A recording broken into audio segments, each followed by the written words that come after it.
সাধারণ সম্পাদক, কৃতি ফুটবলার, জাতীয় পর্যায়ের সদ্য কারামুক্ত আমিনুল হক, উপস্থিত রয়েছেন আজকের সঞ্চালক আমার অনুজ প্রতিম, প্রায় দীর্ঘ 1 বছর কারাবরণ করে সদ্য মুক্তি পেয়েছেন ঢাকা মহানগর বিএনপির সদস্য সচিব, দক্ষিণ বিএনপি সদস্য সচিব জনাব রফিকুল আলম মজনু, উপস্থিত রয়েছেন বিএনপি জাতীয় নির্বাহী কমিটির সহ অর্থনৈতিক বিষয়ক সম্পাদক মাহমুদুর রহমান সুমন সহ ঢাকা মহানগর দক্ষিণের উপস্থিত রয়েছেন জাতীয়তাবাদী কৃষক দলের বিপ্লবী সাধারণ সম্পাদক, জাতীয়তাবাদী ছাত্র দলের এক সময়ের কীর্তিমান ছাত্রনেতা শহীদুল ইসলাম বাবুল সহ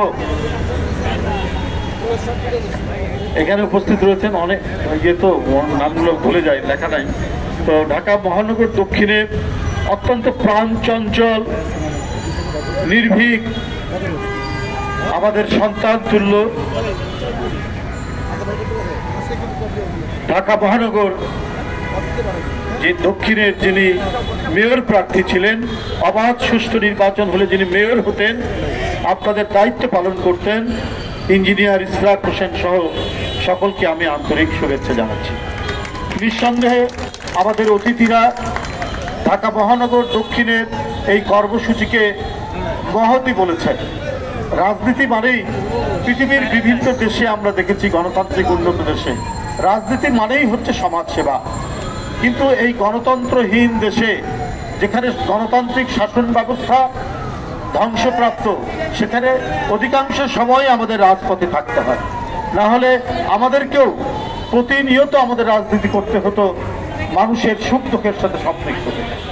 তা আমি ঢাকা মহানগর দক্ষিণ বিএনপির এই মহতি উদ্যোগ, এই সাধারণ মানুষ, শ্রমজীবী মানুষকে তারা যে পানি দিচ্ছেন, স্যালাইন দিচ্ছেন, এটা নিঃসন্দেহ এই সময়ে খুবই গুরুত্বপূর্ণ। গতকাল অফিসিয়াল টেম্পারেচার ছিল সারাদিনের গড় 39